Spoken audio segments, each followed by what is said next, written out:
I just gave a keynote at my alma mater at UC Davis. Go Ags.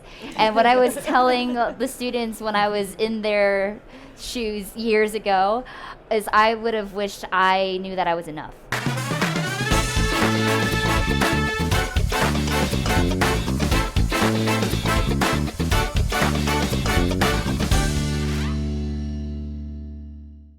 Just a little bit more in terms of what it means to be here.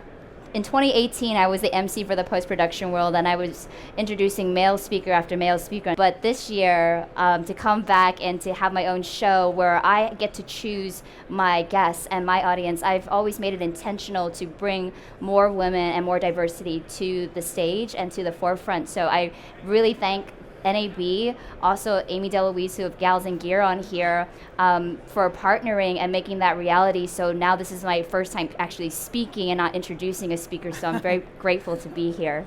I started my own company where I freelance, create content for other people. I also started a tech channel after my experience of being here and connecting with Amy and realizing I wanted to be able to share technology. So in a way, COVID allowed me to explore my identity a little bit deeper with the communities that I'm part of, mainly women in tech and also Asian American representation on the screen. I've been working in this field for over 12 years now as my independent channel, just amplifying voices. How do I show up for my community, but also show up for myself at the same time while also amplifying other people? So that's why I focus so much on my tech channel, because I think at the end of the day too, just by being in front of a camera and talking about the things that I deeply care about within the tech world, that is enough, and that is something I have to realize is enough too.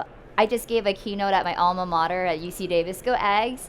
And what I was telling the students when I was in their shoes years ago is I would have wished I knew that I was enough.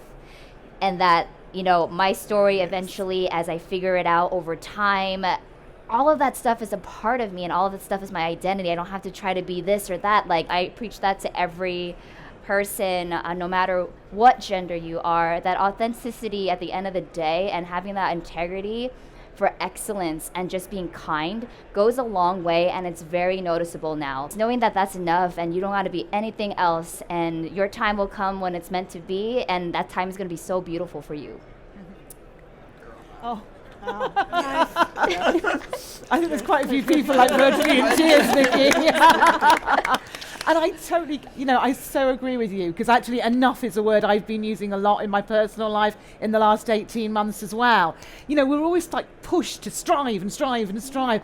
And suddenly I think what COVID did, it did give us that sitting back and that moment of going, this is actually pretty good. This is enough. This is nice. But actually things like enough and kind, they used to be seen as a weakness. Yep, right. And I think now they're seen as a strength. That's right. And the world is changing really quickly.